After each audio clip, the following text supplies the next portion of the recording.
Hello, everybody, and welcome to Loving the Moon again. And I hope you come here to enjoy the next episode with us. And because you've heard the previous ones, who knows? But if it's the first time you've been here, welcome. My name's Peter Lancett, Julie Grint's with me, and we will deliver these podcasts to you about loving the moon and how the moon can affect well-being, health, happiness, and lots of other things as well. So say hello, Julie. Hello. So that was hello from Julie. So we are here. And today we're going to be talking about the full moon and the effects of the full moon. It's a big issue, really. I mean, it's a small period of the moon's phase, isn't it, Julie? Because we're looking at a 29-day moon phase. I mean, last time we spoke about, I think we mentioned the full moon phase being 19 years, but what we look at is the moon every 29 and a half days going through this phase in the sky above us. And so how long would you say that we should be considering the moon to be full? Because, yes, you can look at this to the second or the nanosecond, but that's not what we do. Yeah. If you look at it from that aspect, you kind of got a day, but you can notice energy shifts, a few days before, a few days following. So it's nice to give yourself a little window of time to kind of ease yourself into it and explore and experiment. And just notice how you kind of move into that phase and how you move out, just like the moon is moving in and out. Absolutely. And it's not just that one day or that 1 minute that, the tables will show you that this is when the moon's light is at 100%. But it's moving constantly. So, within a second, it's not quite where it was in that. But you know what I mean. So its effect is not digital. So it's having a run up to being full. And we say this pretty much every single podcast we do. I don't think that we could find anything more important than that. This idea that it's not just today. Yeah, it's exactly. not just tomorrow. Exactly. And it doesn't matter if people think, oh, I've missed the full moon, I can't do my meditation now. No, of course not. What? You've got to wait a month? There's no set time. It's just about choosing when you do things to suit your life and your lifestyle.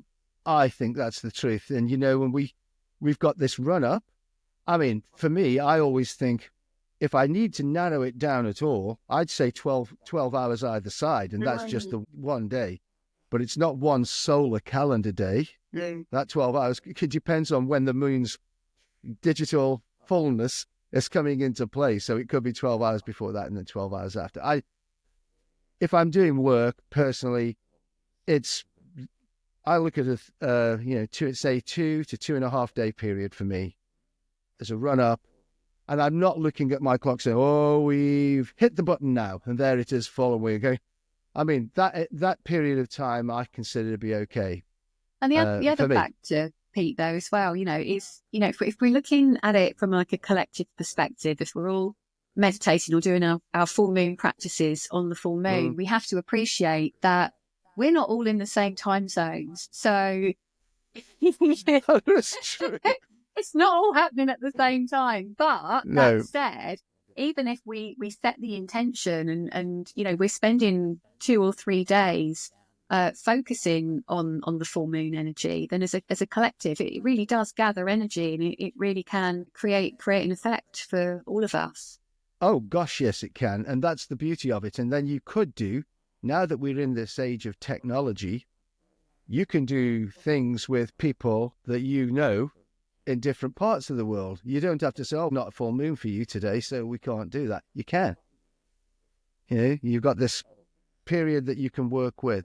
And it's never really gone. Like we've said before, it's a wave. It's up and down, so it's not a big deal. I mean, where are we now? We're not in a full moon period right now, because don't know when you're going to be listening to this, anybody, but we're recording it on the 30th of January in 2025, and this is a Thursday. Not that that makes any difference.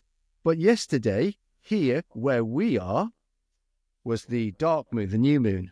So we're still like into that phase. But we're talking about the full moon because that's something that you might want to look forward to on its way up in a couple of weeks' time, you know. So we're going to have that. The next full moon for us, and I guess for you, is Wednesday, the 12th of February.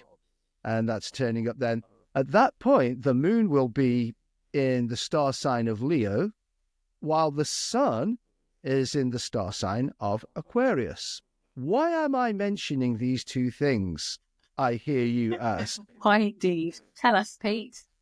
Simply because one thing that we've come to realize about the full moon is that it takes conflicting emotional states and brings them together, which is why you can feel frustrated, sometimes angry, or whatever it is, where you've got conflicting emotional states. The star signs that are conflicting, because, by the way, whatever sign the moon is in when it's the full moon, if you look at a star sign astrological chart, it's the one that's exactly opposite. The sun will be in the one that's the exact opposite all the time. That's interesting too, isn't it? Very. So, you know, so you're looking at that, and we're looking at, like, you know, February 2025. So that'll be Leo versus Aquarius. Okay, ring the bell and come out for the fight. Actually, I mentioned that. What do we know about violent crime in the era of a full moon? Who's looked at that for us? Well, thankfully, there have been people that have looked at that for us. Well, I mean, we know from our own experience the chaos. Well, goodness, it is a chaos. I always say that it is a chaotic time. The full moon is chaos, whereas the new moon, the dark moon, this is where you really deep inside. It's almost like a fetal back into the womb experience, where the full moon is where you've just turned into Mike Tyson, the bells rang, and out you come. But we do have evidence, and it's not just a joke. It's not just, some neo-pagan nonsense. It is for real. You know, the LA police, I was told, you know, they don't allow any of their officers to take time off during the full moon. I mean, I'm sure it's not 100% like that, but I think, you know, it is. They do make sure they've got people out there. We've got evidence of the, I mean, it was featured in the Guardian newspaper. Who was it? Which police force that did the research on that for us? Well, you pulled out some great information on that, Pete. I think it was Brighton. I think it was down in Brighton, where they kept records about what happened during the phase of the full moon. And what you notice from their record as well is it was, you know, the days before and the day after, you know, they know that it's coming up to this flashpoint, and there are more reported violent crimes, fighting, you know, all kinds of stuff there. I have to read this quote that you've pulled out from this chap, Inspector Andy Parr. And he said, I compared a graph of full moons and a graph of last year's violent crimes, and there is a trend. People tend to be more aggressive. End of story. To me, that's proof. I don't need somebody to go into a scientific lab or some, you know, like neuroscientist to put like blobs on, you know, electrical blobs on people's heads. And then the cop tells you, he says, we know when we're having to deal with more violent crime. I've got 2 graphs. And it's the patterns, isn't it? The things that we notice, it brings us back to nature. And if we look to nature, we've got all the scientific evidence that we need. If we do this now, and we want to work with the full moon, how can we do that? Well, how can we help ourselves in this chaotic moment? Meditation, I feel. Thank you very much. That's the one I would go for. The best tool for the full moon, without a doubt. Yeah. Well, because at least if you're meditating, you're not going out beating somebody up.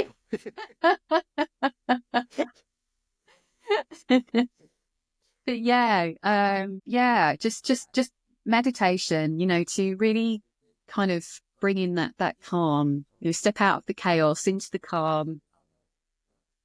I also think with that, if you work a meditation, you can actually allow each of the conflicting energies and emotional energies to meet. You can actually look at one and then look at the other and understand what they're trying to bring to you at this point in time, and how you can use those energies, both of them, to help what you want to do. Boom. Exactly that. That's what I think. Anyway. Exactly that. It's not about avoiding it. It's about facing it. And that's what this full moon is doing. It's reflecting back to us, what was in the dark. It's bringing it to light. And if we don't face the conflict, then we'll never be free of it. We'll just be keeping that chaos constantly running underneath the surface.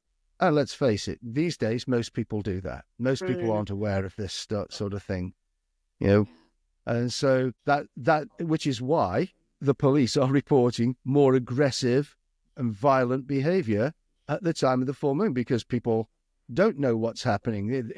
They just flare up. They're just triggered much more easily. And because of these. Yeah. Yeah, go on. Sorry, and these emotions, at the end of the day, it's energy. We can give them all the names under the sun. But at the end of the day, it's our energy, it's our power. And we can choose, we can decide where we want to put that energy. And we can use it for something that's destructive, or we can use it for something that's constructive. Depending on what your intentions are at this time of the full moon, or have been.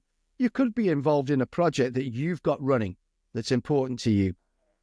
The full moon, if you can control the chaos of the opposing energies, gives you so much of a boost that you can literally light that spark and light that candle, and the thing flies away.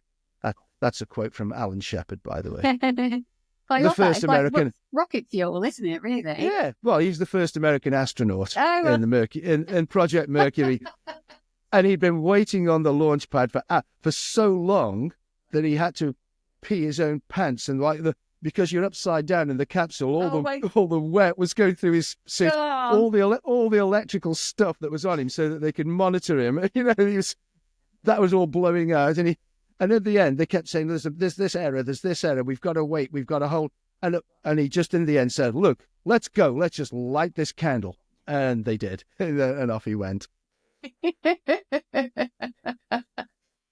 But it is, and the full moon, it's that peak in this lunar cycle. When I work with my ladies, my women in women's health, we look at the point of the full moon as the time when we are in full ovulation. We're releasing an egg. We're it's life. And the sun is the life force of the earth. It's how it's creation. And so focusing or using the full moon, like you just said, Pete, to really amplify a project or to amplify yourself. It's a real time where you can actually be very confident and be out there and very sociable. And it's a wonderful time to kind of explore those avenues. I mean, I'll give you an example of that. If you were in a position where you wanted to increase your confidence, you didn't feel confident about something, test that out during the full moon phase. Once you've achieved that confidence, doesn't matter about it being a full moon, you know that you have within you the power to be that confident. But doing it during the full moon phase, you've got much more likelihood of actually achieving the kind of confidence that you want. So use that as your test bed for confidence. I love that. I love that idea. And it's very much, I'm not into this kind of masculine, feminine thing. We're all one. But, if we look at the Chinese perspective of yin and yang, which I much prefer, the full moon is very much that yang energy. It's yang, an outward driving force, in contrast to the new moon, the dark moon, which is that yin energy, the very internal, very dark, very passive. Okay. I just love the differences between them.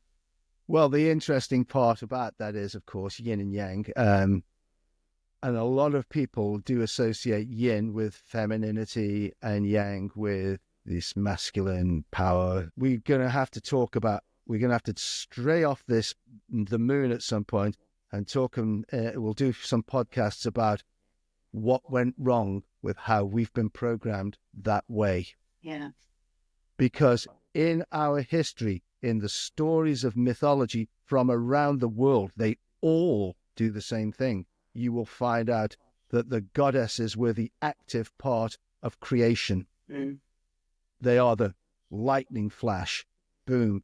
If you look at the Kabbalistic tree of life, you from Keter down to Malkuth, which is where we are now in the third dimension. The creation comes from up here, but the lightning bolt comes from Keter to Chokmah, and they always describe Chokmah as being the masculine one that fires the lightning bolt into Binah, which is like this really receptive cup of the water of creation that's just passive and just needs to be hit. It's the other way around. Just a careful hint here is to look at the medieval writing on the Arthurian legends, where King Arthur just sits at the round table. He sits there doing bugger all, and when something needs to happen, somebody runs in and says, "I've seen a white hart in the forest. I've never seen anything like this." It's other knights that go out and take the action. So Queen Guinevere sits there saying, "You've passed it, mate. You're past it. I'm going to start having sex with Lancelot here because he should be the new king, the new champion of the land." Anyway, but we should talk more about how that goes. I mean, yes, I can see you laughing now. It is funny, but it is true. Mm-hmm. Mm-hmm. So I like the idea of using yin and yang because we don't have to feminize them, and we don't have to make them masculine. We're talking about two separate forces that where we need them to balance together, and everything comes together. This is what the full moon does to us. It gives us this opportunity where two opposite forces are in balance. That's what they are. It's our job to tame that balance and then direct it. We're the bit in the middle, and we're dancing constantly in between these two. And it's fantastic to me when you look at it in that way, rather than telling you. If you went onto the internet now and started looking up, how can the full moon affect you, or how, you'll find lots of websites from people who are sort of new agey, and everything they tell you will be about it being feminine and being for women. Well, it wasn't for the Vikings, because their moon deity was a masculine one. Same with the Japanese and lots of others, Aztec in Central America. We've been through this a lot, and I'll keep going through it because I really do want to reprogram people by repetition. Well, how are we ever going to get a balanced world? How are we going to have that balance between men and women again if we don't change the programming that's really falsified what we think of? Yeah, and accept all parts of ourselves, because we all have those forces within us, whether we do. Our genitalia is masculine or feminine, right? Well, it's got emotionally, that means nothing. Exactly. You can have both sets of emotions are available to us all. Just a way to use something like that, a force of nature, and just kind of use it to, I don't want to get into it, but kind of just diminish us. And I'm going to stop there. Well, it's fair. But that's fair enough. I mean, listen, this is just a podcast. We can be doing workshops and discussions where we'll go into areas like this in much more detail. And we keep saying that we're going to do that, but we need to get the basic outline of what we're interested in out there first, and that's what we're doing.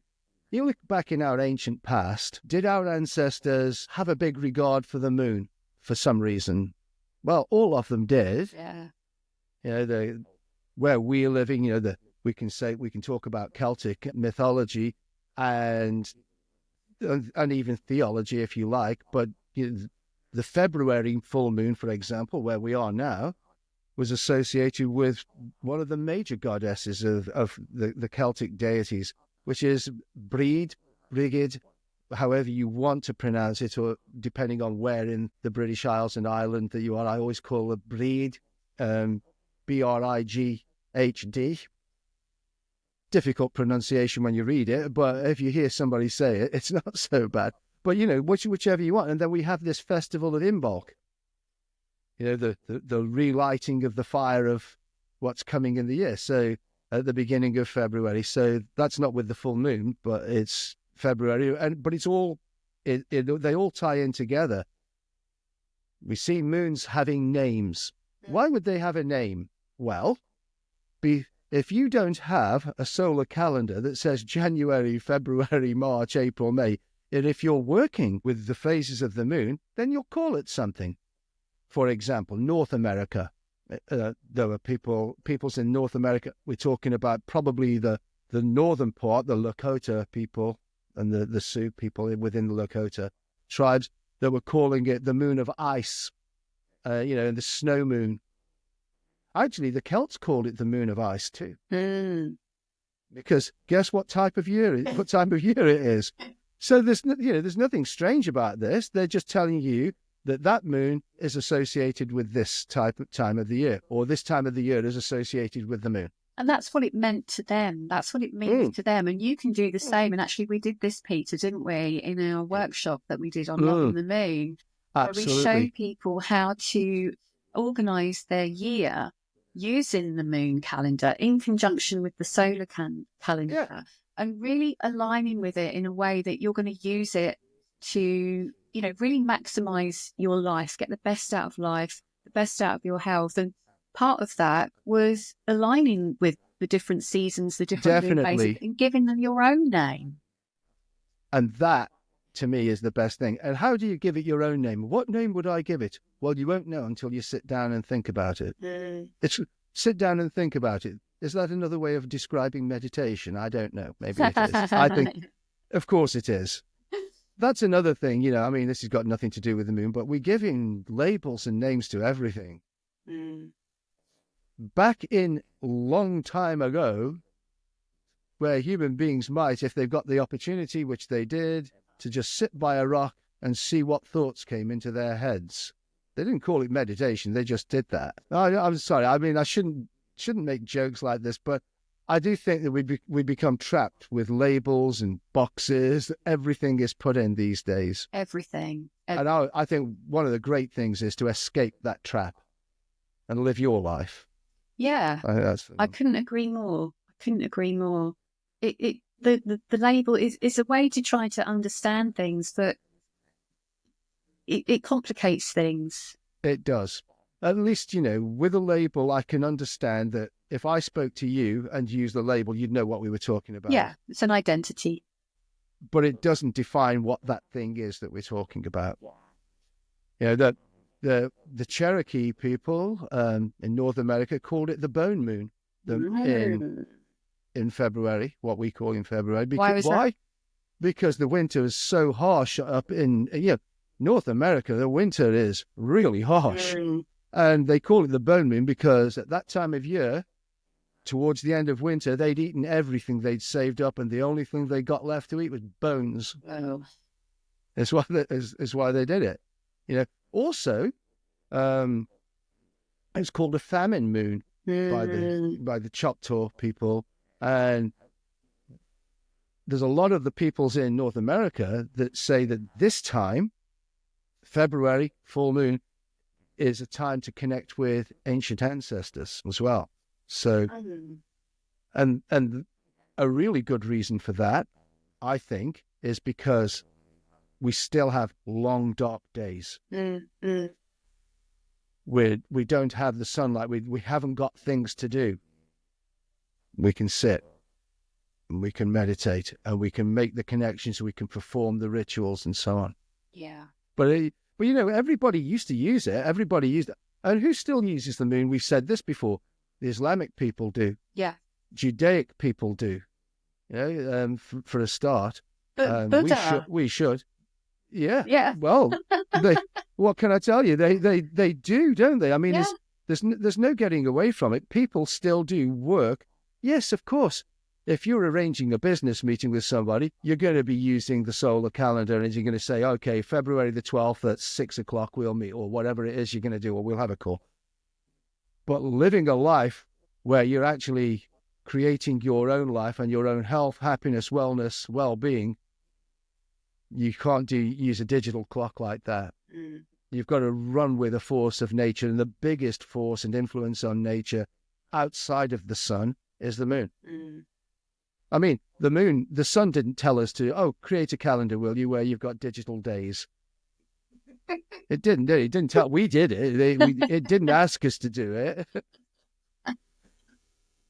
The sun actually still also has a rhythmic pattern. It's but nuts, it's isn't so it? big. It's given us all of the tools, and we've gone, nah, we're just going to do it this way.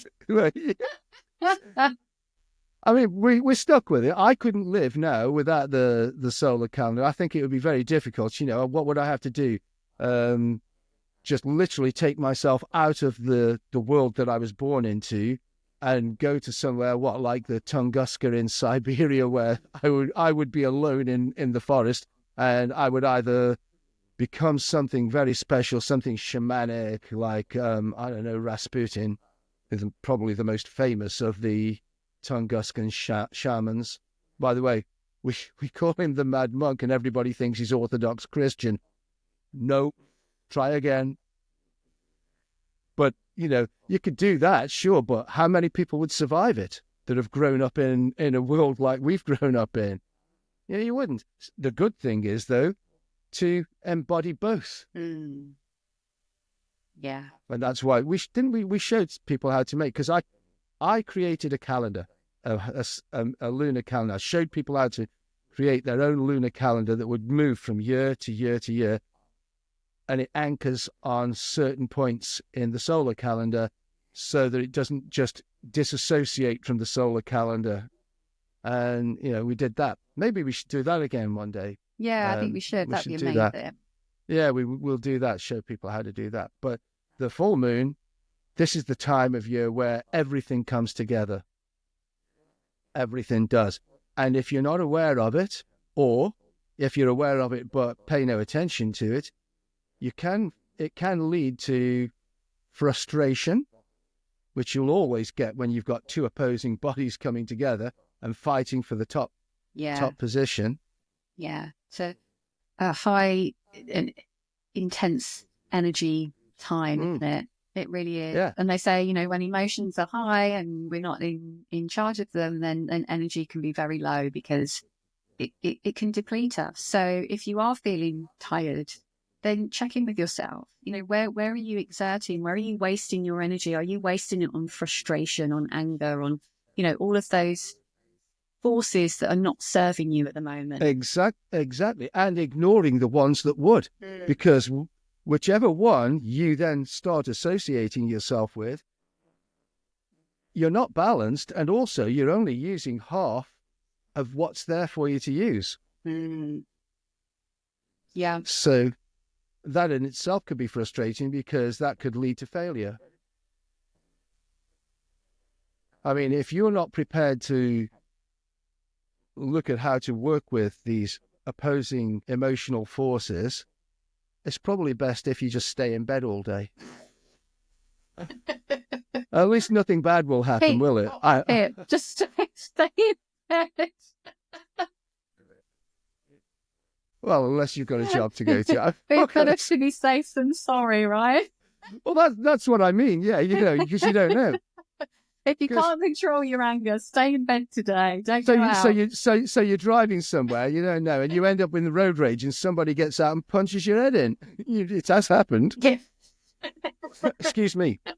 Okay, I did tell you. I can't remember when it was, but I can remember telling you when we were talking about this once.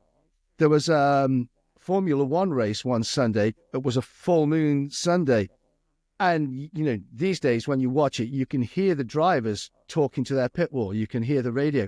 And this one day, there were crashes, the swearing and yelling, and the rage in the drivers was much more than you see at most other races. And I can remember, because I can remember telling you, I can't remember which race it was or what year it was now, but it was definitely there. The race was on the same day as a full moon, and they all went mad.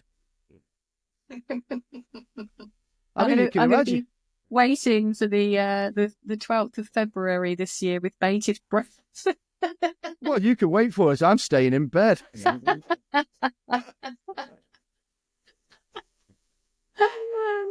Oh, this full moon, we described it as this kind of active force, this yang energy, if you want to use the word masculine, if it helps you understand it better, fine. So it's really about a doing, but it's also about a being. We have to find that balance. And that's where meditation can come in and provide that, because meditation is a doing. You're doing something, but actually it doesn't require an effort. It doesn't require a force. No. It's actually an art of being more than anything. And that's how I love how the moon reflects these different aspects of us. And they're always working together, always. You can't have one without the other. You can't actively meditate without being at the same time. It just doesn't work. No, it doesn't. People know that. And I mean, you can go on to meditational training courses and find out exactly that. If you want to go on a course, you don't need to be honest with you.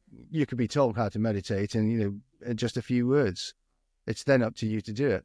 Really? But I look at the full moon as a launch pad. And we'll come back to astronauts, shall we? We'll talk. No, but it is. Things that you have been developing, things that you want to do, a project that you want to have going, put all the pieces together in the run-up to a full moon and boom.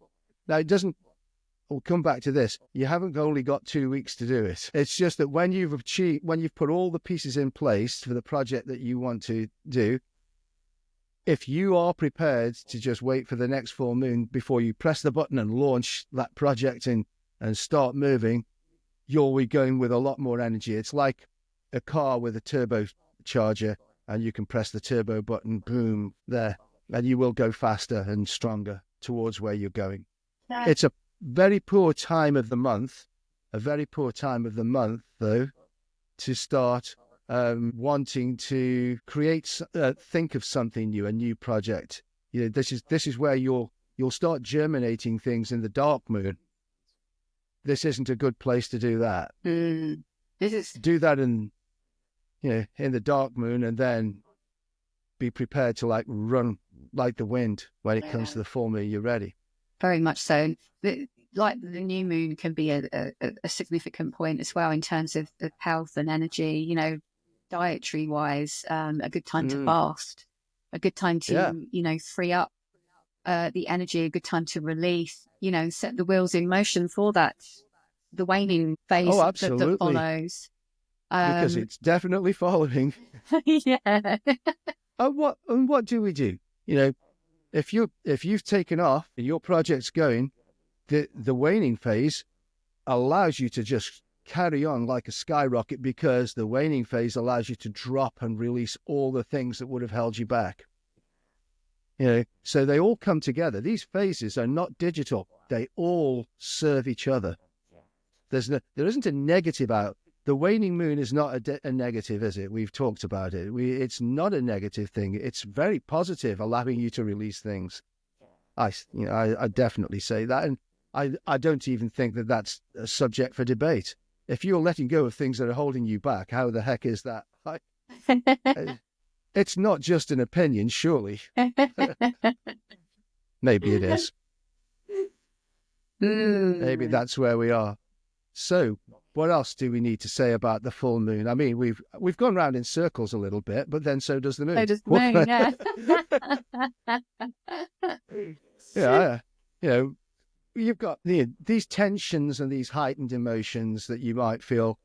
Once you know that there's a reason for it, then you can start, A, not letting them affect you negatively, and B, start using them. It's really, really good.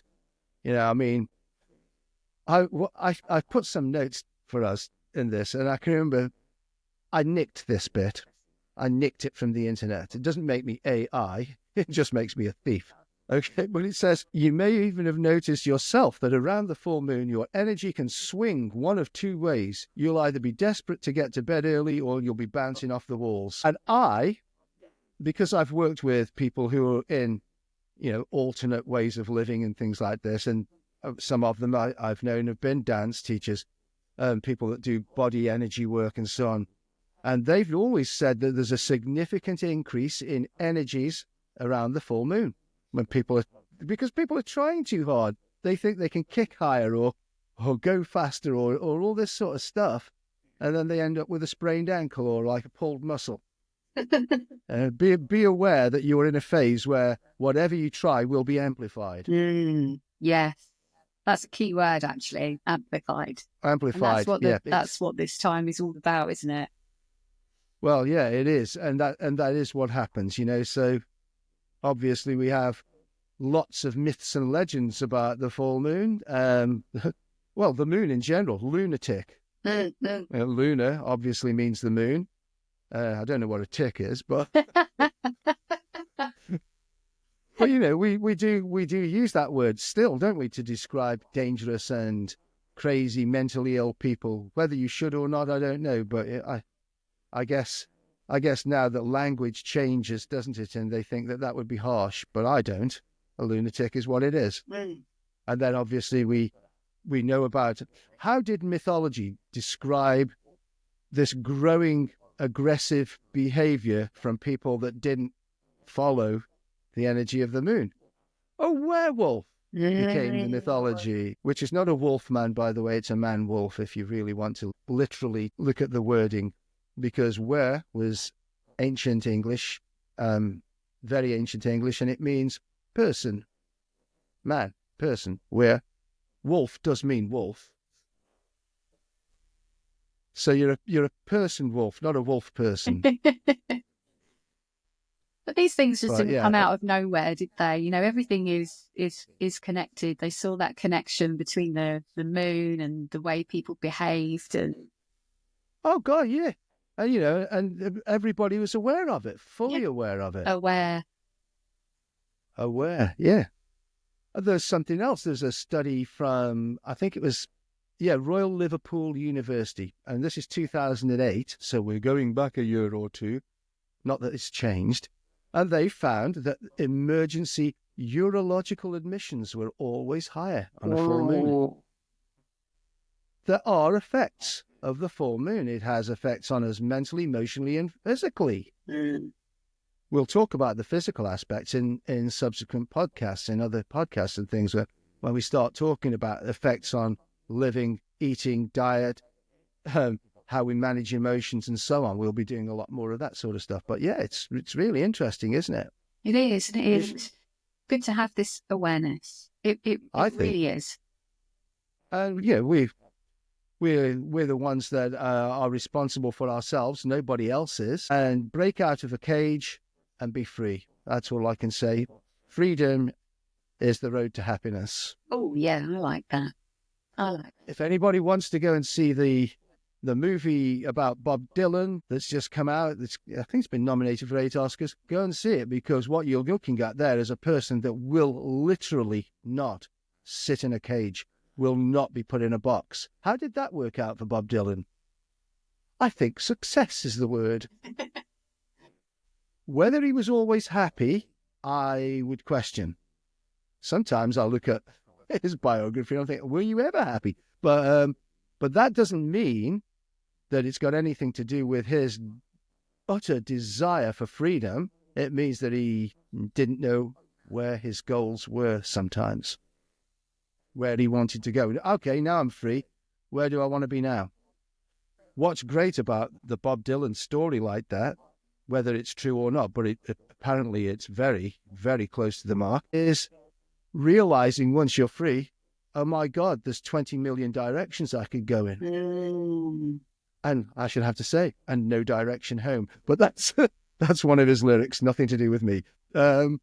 Is there no direction home? Once you're free, why would you want to go back to the box that you just freed yourself from? That's my interpretation of that lyric now. I love that. I just did that. Yeah, well, go and see the Martin Scorsese documentary, Ooh. No Direction Home. But that's good. But the movie about him was great, because you could feel tension in him all the way through. It was almost like his entire life has been in a full moon. Wow. But yeah, it feels like it. But it's good. Anyway, so I think that's pretty much what we wanted to say about the full moon today, wasn't it? And bits, and we've gone off the track a little bit here and there. But I think for me, I just leave this little tidbit with people. So with the full moon, just give yourself some time and space to, first of all, face it. Secondly, feel it. And thirdly, release it. Spot on. And it, by the way, you don't just meditate the once, as often as you want to. As often as you want to. So, I've done the moon meditation now. No. You can keep doing it. You can keep doing it. If you do, you'll actually feel the effect of the full moon just drifting away. And as the phase goes into this waning phase, wouldn't that be cool? So anyway, we'll say goodbye for now. And so I just want to say thank you very much, everybody listening. And you'll notice that you can connect with us via email, the notes at the bottom of this podcast. And so feel free to get in touch. We'll get back to you. So take care, everyone. Have a great life. See you next time. Bye-bye for now. Bye. Bye, everyone. Bye.